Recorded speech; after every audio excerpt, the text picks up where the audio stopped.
Você está aí aprendendo japonês, decide aprender japonês para vir para o Japão, vê ali kanjis, hiraganas, katakanas, aprende que hiragana é um alfabeto para utilizar em palavras que são localmente japonesas e katakanas é o alfabeto para você utilizar com palavras estrangeiras e percebe que dentre os 80 kanjis que você aprendeu no início de sua jornada, é nada mais do que a combinação de alguns hiraganas para se formar algumas palavras. E aí você pensa, muito que bem, daqui para frente vai ser tudo como o inglês, onde eu só vou aprender palavras novas, e aí eu vou organizar as frases e aprender a falar japonês de fato. Você conquista o teste JLPT nível 5 e pensa: caraca, eu estou mandando muito bem no japonês, que idioma fácil. Você sente aquele pico de adrenalina subindo em sua cabeça junto com dopamina e pensa: vou me dedicar um pouco mais. E decide ir para o N4. Aprende algumas cláusulas ali condicionais. Por exemplo, se eu faço alguma coisa acontece. Então, você passa a perceber que está dominando ainda mais o japonês, aprende mais os 200 kanji e pensa: uau, eu realmente sou bom no japonês. Eu sou uma maravilha. Eu acho que realmente consigo morar no Japão e viver na sociedade japonesa. Meu caro, eu sinto lhe informar, mas as coisas são mais complicadas do que você imagina. Eu sou Anselmo Saito, eu sou engenheiro de software aqui no Japão, moro há um pouco mais de 1 ano e meio e eu quero falar um pouco a respeito sobre idioma japonês. Eu, particularmente, tenho nível N4 de japonês e nunca cheguei a falar a fundo sobre esse tema aqui no canal, porque é, um, eu via que não era um negócio que. Assim, era uma trend muito grande, mas não era uma trend que eu queria trazer por ser justamente muito comum. Eu queria sempre trazer tópicos que fossem únicos ou trend. Então, eu não queria trazer um assunto que fosse soar tão comum e assim, que todo mundo estivesse abordando continuamente, mas eu vejo que eu estava enganado e esse tópico ele precisa ser aprofundado justamente porque eu estou numa jornada de aprender japonês e eu vi que essa linguagem ela não é fácil. Ela é de longe provavelmente uma das mais difíceis que existem. Não só pelo o alfabeto em si, mas por conta da forma que você precisa aprender essa linguagem para então começar a aprender a se comunicar com as pessoas que vivem nesse país. Como assim? A linguagem que os cidadãos japoneses utilizam aqui, ele é um derivativo da linguagem que você aprende na sua escola japonesa, nos manuais de ensino do japonês. Então você não vai de repente fazer examezinho de japonês, vir para cá e pensar, porra, eu vou literalmente é, ser o comunicador aqui, me comunicar com todas as pessoas que existem nesse país. É, assim, não vai dar. E você pode se imaginar, porra, mas eu me dediquei tanto tempo pro N1, ou melhor, pro N5, pro N4, como assim não serviu para nada? Esse nível, eu classifico ele como o nível do não cheira e nem fede. Como assim? Você vai ser o tipo de cara que você vai conseguir ir para algum lugar sem muitos problemas, conseguir pedir informação sobre determinado local, você vai conseguir observar preços, ir fazer compra, você vai conseguir de repente se transladar de um ponto para o outro. Você vai conseguir ser aquele corpo que se move, vai ser só o corpo que se desloca no país e que consegue expressar alguns desejos. Por exemplo, eu quero comer, eu tenho sono, eu quero dormir, eu estou cansado. Você vai ser essa figura que se comporta como uma pequena criança ali. E você não vai conseguir interagir com a sociedade em tópicos muito profundos. Então, trabalho, política, economia, saúde. Infelizmente, você não vai conseguir falar sobre esses tópicos. É muito fora da curva. Mesmo se você tiver um N3 indo para um N2, não vai rolar. E mesmo sendo N3, N2 sendo um nível intermediário para avançado, ele é um tópico gramaticalmente alto, mais focado para ambiente sério, como assim, trabalho, banco, negócios. Esse tipo de ambiente você vai utilizar um japonês da maneira que você está aprendendo. Se você quer socializar, fazer amizade, querer interagir na sociedade, infelizmente você não vai usar o que você está aprendendo, porque a galera, eles utilizam uma derivação desse idioma da mesma forma que a gente faz no português. No português você aprende um monte de regra gramatical, um monte de palavra esquisita e você vira e mexe está usando gíria, cortando palavra, inventando palavras, se expressando como dá, usando palavras novas do português. Tem até uma palavra que expressa muito isso, que é o neologismo. Você cria novas palavras no português para se expressar. Mesma coisa acontece no Japão. Os japoneses, eles derivam essa linguagem um pouco mais técnica, né? Que você vê em livro, que você aprende ali o arimasu, imasu, tabemasu, tabeteiru, tabetá. Eles utilizam uma gramática assim meio torta para você exprimir que você é alguém próximo. E aí tá um outro problema. Você aprende essa linguagem que é um pouco mais certinha para você falar com pessoas que você não quer ter tanta proximidade. Então, quando você está conhecendo alguém, você fala da maneira certa com aquela pessoa. Mas quando você quer ser amigo daquela pessoa, você passa a usar esses derivativos da linguagem para se comunicar com o cidadão local. Então, é, infelizmente, por mais que você suba os degraus no nível de gramática não gramática, mas de exame japonês, você ainda assim vai precisar ter a convivência com grupos japoneses nativos daqui para aprender essas variações. Coisa que você não aprende só com a leitura de livros e cursos que te vendem por aí. Agora, se você pretende evoluir o seu nível de japonês e de uma forma extremamente rápida, como você vê em alguns vídeos no YouTube, aprenda Nihongo para pegar o N1. N1 é o nível mais alto dentre 5 níveis desse exame de proficiência de língua japonesa, que vê o quão foda você é em falar o japonês. Você vê um outro vídeo da galera falando: aprenda o japonês N1 em 3 anos, em menos de 3 anos.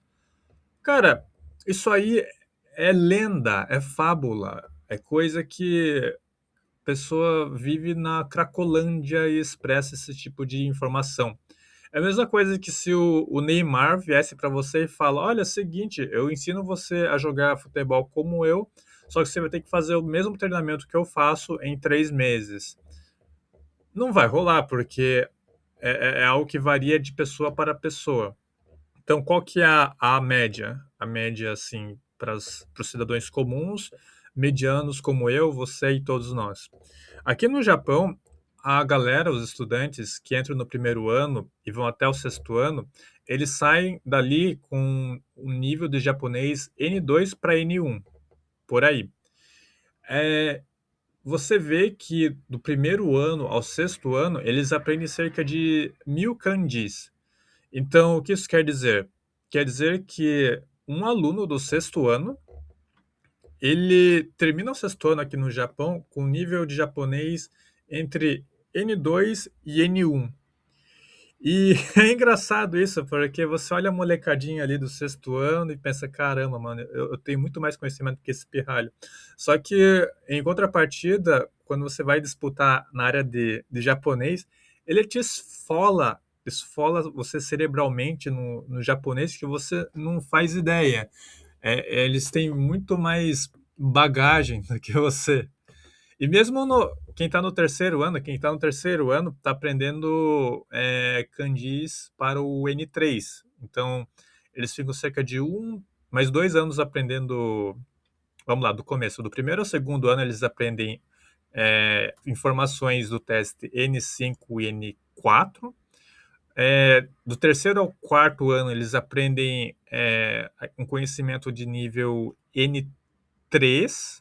N3 é muita coisa. Eu estou apanhando pra cacete para aprender essa desgraça aqui. Esse é um livro do Shinkansen Master.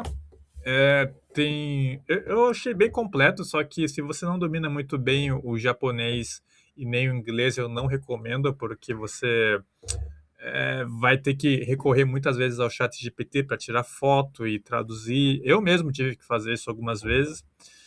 E então eu vejo que não é uma das melhores opções. Só que eu mostrei ele aqui para falar que, olha, eu sei do que eu tô falando e é uma merda. Esse livro aqui tem muita coisa. E a criançada aprende toda essa caralhada de coisa logo no seu terceiro e quarto ano. E no quinto e sexto ano, eles passam a aprender mais o volume de informação que tem no N2. E os últimos anos que eles têm nesse ensino, o Shogaku, que é o ensino fundamental, o Shogaku, eles aprendem esses kanjis e ali, acho que nem é mais Shogaku depois do sexto ano, eu acho que é o Chugaku, que é o período intermediário até o colegial. E aí, nesse período, eles aprendem esses kanjis de N1 e, por incrível que pareça, eles são kanjis mais raros. Então, como funciona? No N5 para N4, N3, você aprende um monte de kanji que é comum. Você vê eles freneticamente no dia a dia, a ponto de que os textos que você vê aqui no Japão, eles parecem, você consegue visualizar eles cerca de 60%. Então, todo o texto que você vê, cerca de 60% você consegue compreender já. Agora, os outros 40% são os kanjis mais raros, que você não vê com tanta frequência. E aí você vê eles especificamente nesses exames de nível mais alto, N2 e N1. É, é uma loucura, cara. Só para você ter uma ideia, quando você vem aqui para o Japão, só com o N5 e o N4, é como se você estivesse tentando ler no escuro.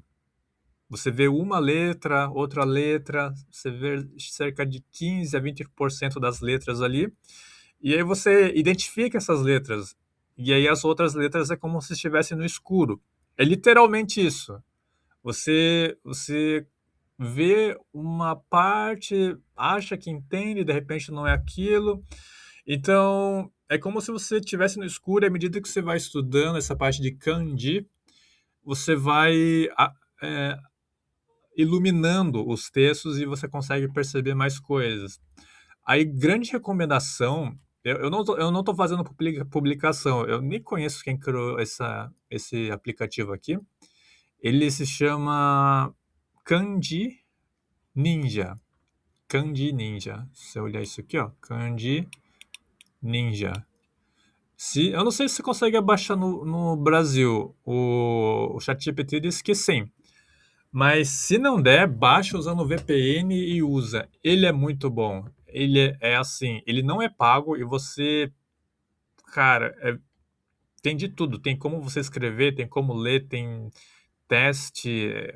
Cara, eu estou usando loucamente todo dia para o exame que eu vou fazer em julho. Então, Fica aí a recomendação, e ele é separado por níveis de ano no Shogaku, no ensino fundamental. Eu aconselho muito a vocês usarem isso aí, e ele meio que vai iluminando a forma que você lê os textos que você tem aqui no Japão. Eu acho que assim, desde que eu peguei sério para estudar no começo desse ano até agora, tipo 5 meses já, eu percebi que dos 15% que eu estava sabendo ler ali e o resto ficava no escuro, foi para 40%. Então, todo texto que eu vejo agora, 40% eu consigo ler. O resto é uma desgraça, porque N2, N1 e alguma coisa do N3 já dá o quê? Cerca de pouco mais de 1.400 kanji. Não vai rolar, cara. Não vai rolar manjar tudo que você vê inscrito por aqui. Então eu tô contando essa experiência pessoal, porque se você vem com essa alegria, essa adrenalina de que você tem o N5, tem o N4, achando que é fácil, que você vai arregaçar. Não, cara, eu tô dando chá de realidade, que o japonês não é fácil. A criançada leva cerca de 6 anos aqui para chegar no nível N2, N1. E isso eu tô falando só na parte de kanji, só a parte de kanji. Eu falei um pouco da gramática e da variação derivativa da linguagem formal, né, que é a linguagem que você vê nesses livros técnicos aqui. Agora tem a parte técnica que você aprende nesses livros, que é a parte de gramática. Esse é um negócio mais surreal ainda, cara, porque imagina que no N4 você aprendeu aquela forma condicional de falar as coisas. Por exemplo, se comer, você passa mal. Tabetara kimochi ga warui. Isso aí significa se comer, você vai se sentir mal. Algo mais ou menos assim. Você tem N outras formas de você dizer a mesma coisa, não porque você tem outras opções de dizer isso, mas porque o ambiente que você tá vai requerer que você fale de outra forma. Então não é igual o português que você tem várias opções e você pode usar naquele exato momento, como palavras substitutas. Significa que dependendo da situação que você tá, o ambiente que você tá, você vai usar aquela forma para você se expressar. Então, é bem comum do problema nesses textos, as questões que você for encontrar em textos de N3 para cima, que a pessoa apresenta uma frase, você tem duas opções, as duas são corretas, e dependendo de como a pessoa está descrevendo o ambiente, o que está acontecendo, o sentimento que está ali, vai ser uma e não a outra. Por mais que você tenha duas formas equivalentes ali, duas formas equivalentes de ser então, ser isso então aquilo. Você vê que loucura que é o japonês? É assim, é surreal. Você tem outro vocabulário e você tem a estrutura gramatical que ela é diferente. Você não lê daqui para cá, você lê daqui para cá. E você tem essa questão de uso da palavra dependendo da situação que você está ao seu redor. E aí você tem derivações que as pessoas utilizam entre os amigos, e tem o keigo, que é a forma que você utiliza com respeito entre cliente e provedor de serviço. Tem a linguagem que você usa de respeito com uma pessoa mais velha. Então, tem variações de língua que fazem você achar que você não está estudando essa porra aqui, cara. Você pensa, caralho, que idioma eu estou estudando? Então, é porque todo esse conhecimento que você está aprendendo de japonês para N5, N4, N3, a galera aprende tudo ali nos seus 10 anos, 11 anos, 12 anos. Depois disso que eles passam a conversar de formas derivadas. E agora pensa só na situação para aprender tudo isso. Você vê que 5 anos, 5, 6 anos é o mínimo para você aprender a forma correta, a pedra bruta. Para você lapidar em uma estátua, para você apresentar para amigos ou para cliente ou para uma pessoa mais velha, o seu nível de japonês ele tem que estar pelo menos no N2 ou N1. Então, dependendo do que você for fazer aqui no Japão, o nível de japonês ele pode ser mais requerido ou menos requerido. Ele vai ser mais ou menos necessário. Eu vim como engenheiro de software. Então, porra, o Japão, ele tá literalmente se debatendo como um verme para ter mão de obra qualificada de engenheiros de software aqui, a ponto de que eu, mesmo com meu japonês nível, tomara que um milagre aconteça de eu aprender japonês, eu fui contratado, então eu só uso o inglês no meu ambiente de trabalho, mas se eu de repente for querer fazer algum tipo de interação com a sociedade japonesa aqui, eu só consigo me expressar como se eu fosse uma criancinha que pede coisas. É literalmente isso, uma criancinha que se move e pede coisas. Eu não consigo falar de política, eu não consigo falar de economia, eu não consigo dar minhas opiniões de uma forma assim ácida, como eu gosto de dar, ou fazer piadinhas malucas. Então, essa é a Red Pill do Japão, do japonês. Eu queria trazer como é de fato você vir para o Japão, dependendo do seu japonês, o quão importante é, porque parece que as pessoas não expressam muito bem o quão difícil é você lidar com isso, lidar com o japonês e a sociedade aqui. Justamente porque ou a pessoa desistiu, né? Você não vê as pessoas, os youtubers interagindo com outros japoneses, a não ser que a pessoa viva e trabalhe com isso, então a pessoa vai estar no nível de japonês muito mais alto, porque se a pessoa tem pelo menos 5 anos de estudo de japonês assim sério, ela vive daquilo, ela, ela vai dominar, ela vai manjar. Agora, se a pessoa não tem, tá vivendo aqui, ou ela depende de alguém, ou ela contrata um tradutor, ou ela usa tecnologia, tipo eu. Então, eu aconselho vocês a prestarem muito bem nesse ponto da linguagem, porque se você é uma pessoa mais sociável e precisa ter a certeza de que vir para o Japão e morar aqui sem o japonês, né? Eu aconselho vocês a prestarem bem atenção e fazer uma análise fria de todos os dados que eu providenciei aqui, porque é literalmente um compilado de toda a minha saga de observação de pessoas estudando japonês, da minha própria jornada tentando aprender o idioma e interagindo com o pessoal por aqui. Se vocês curtiram esse tipo de notícia referente a. Se você curte esse tipo de notícia referente ao Japão, considera se inscrever aí para fortalecer o canal, deem um joinha para melhorar aí as condições desse canal e fique à vontade na seção dos comentários. Falou e até o próximo vídeo.